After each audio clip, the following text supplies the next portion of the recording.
Hello everybody. कैसे हैं आप सभी? आशा करता हूँ बहुत अच्छे से होंगे। और आज हम हमारा जो पार्ट 4 है कक्षा 10वीं की गणित का, उसकी प्रश्नावली 4.2 में ये जो छठा प्रश्न है, जो कि इसका आखिरी प्रश्न है, वो हम हल करेंगे। देखिए क्या कहता है प्रश्न। एक कुटीर उद्योग एक दिन में कुछ बर्तनों का निर्माण करता है। एक विशेष दिन यह देखा गया कि प्रत्येक नग की निर्माण लागत उस दिन के निर्माण किए गए बर्तनों की संख्या के दुगने से 3 अधिक थी। यदि उस दिन की कुल निर्माण लागत ₹90 थी, तो निर्मित बर्तनों की संख्या और प्रत्येक नग की लागत ज्ञात कीजिए। ठीक है, देखिए यहाँ पर एक तो क्या करना है, निर्मित बर्तनों की संख्या ज्ञात करनी है, प्रत्येक नग की निर्माण लागत ज्ञात करनी है। तो क्या मानना पड़ेगा? देखिए जो निकालना वो मान लेते हैं। तो माना प्रत्येक बर्तन की निर्माण लागत बराबर क्या है, ₹x है, तथा उस विशेष दिन निर्मित बर्तनों की संख्या बराबर y। ठीक है, थी। अब देखिए प्रश्नानुसार क्या करेंगे हम। क्या लिखा है प्रश्न में कि एक विशेष दिन यह देखा गया कि प्रत्येक नग की निर्माण लागत है ना, प्रत्येक नग की निर्माण लागत। तो प्रत्येक नग की निर्माण लागत क्या है, x है। किसके बराबर है? प्रत्येक नग की निर्माण लागत उस दिन के निर्माण किए गए बर्तनों की संख्या। तो उस दिन कितने बर्तन बने, y बर्तन बने, है ना। अब उस दिन निर्माण किए गए बर्तनों की संख्या के दुगने से 3 अधिक के बराबर। ठीक है, समझ आया ये क्या लिखा है। एक विशेष दिन देखा गया कि प्रत्येक नग की निर्माण लागत, प्रत्येक नग की जो निर्माण लागत है वो उस दिन के निर्माण किए गए बर्तनों की संख्या के दुगुने से 3 अधिक के बराबर थी। तो ये हो गया आपका समीकरण नंबर 1। अभी समीकरण 1 हो गया। अब हम क्या करेंगे, पुनः प्रश्नानुसार एक बार फिर से जैसा प्रश्न में दिया गया उसके अनुसार कार्य करेंगे। क्या लिखा है, एक कथन तो ये हो गया। दूसरा कथन, यदि उस दिन की कुल निर्माण लागत ₹90 थी, है ना, मतलब उस दिन जितने भी बर्तन बनाए गए उसका कुल जो लागत या खर्च था वो ₹90 था। तो देखिए उस दिन प्रत्येक बर्तन को बनाने में कितने रुपए लगे, x रुपये लगे, है ना। और कितने बर्तन बनाए गए, y बर्तन बनाए गए। इन दोनों का गुणा करने पर कितना मिलना चाहिए, 90 मिलना चाहिए। y बर्तन बनाए गए और प्रत्येक की लागत x रुपये है। तो कुल लागत कितनी हो गई, XY, जो कि 90। ये समीकरण नंबर क्या हो गई, 2 हो गई। अब हम क्या करेंगे, समीकरण 1 से किसका मान रख देंगे, x का मान समीकरण 2 में रखने पर।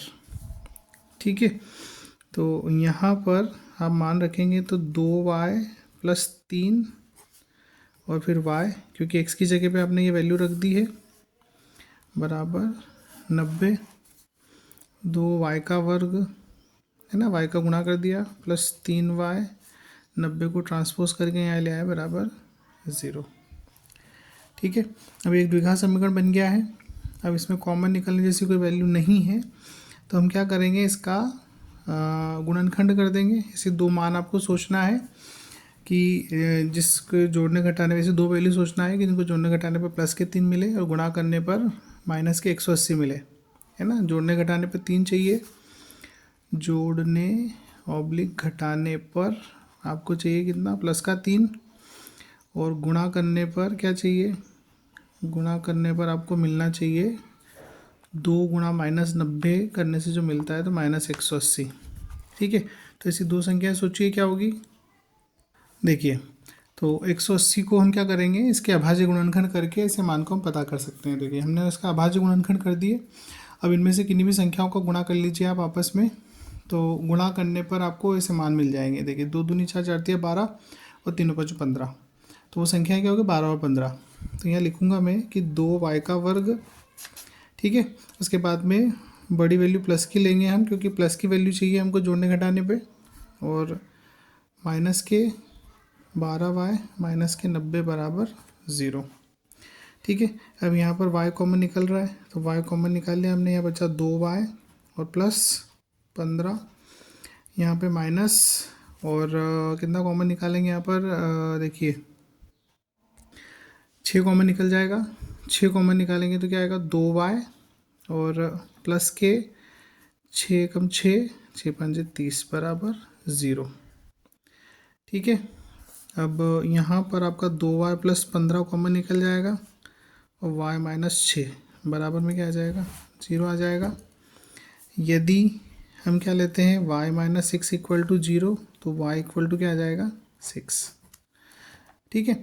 अब यहाँ पर हमने 2y प्लस 15 को क्यों नहीं लिया, उसका कारण ये है कि आप 2y प्लस 15 को यदि लेंगे 0 के बराबर, तो 2y बराबर माइनस के 15 मिलेंगे, y बराबर माइनस के 15/2 मिलेगा। तो ये क्या मिल रहा है, एक नेगेटिव फ्रैक्शन मिल रहा है आपको, है ना। जबकि हमने y क्या माना है, बर्तनों की संख्या। तो ये बर्तनों की संख्या जो किस में आएगी, एक, है ना, प्राकृत संख्या होगी, है ना। 1 2 3 4 बर्तन एक हो सकते हैं, 2 हो सकते हैं, 3 हो सकते हैं, 4 हो सकते हैं, है ना। 15/2 बर्तन संभव नहीं है। तो इसीलिए हमने क्या किया, y माइनस 6 को 0 के बराबर लिया, तो y बराबर 6 मिल गया। मतलब y हमने क्या लिया था, बर्तनों की संख्या। तो उस दिन जो है कुल मिला के 6 बर्तन बनाए गए। ठीक है। अब y का मान हम कहाँ रख देंगे, y का मान समीकरण किसी में भी रखिए आप, हम समीकरण 1 में रख देते हैं, दोनों में से आप कहीं पर भी रख सकते हैं। तो रखने पर तो क्या मिलेगा, x बराबर आपका 2y प्लस 3 है ना। तो x बराबर होगा 2 गुणा 6 प्लस 3। ठीक है। तो ये मिल जाएगा आपको 2 छंग 12 प्लस 3 जो क्या आएगा 15। ठीक है।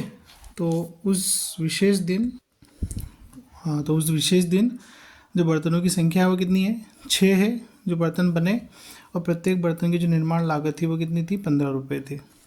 तो आशा करता हूँ आपको समझ आया होगा। बहुत ही आसान प्रश्न है, थोड़ा सा समझने की हमको आवश्यकता है। तो आशा करता हूँ आप इसको समझेंगे और बहुत अच्छे से इसको सीखेंगे। Thanks for watching. वीडियो को लाइक करें, चैनल को सब्सक्राइब करें, मुझे सपोर्ट करें। Thank you.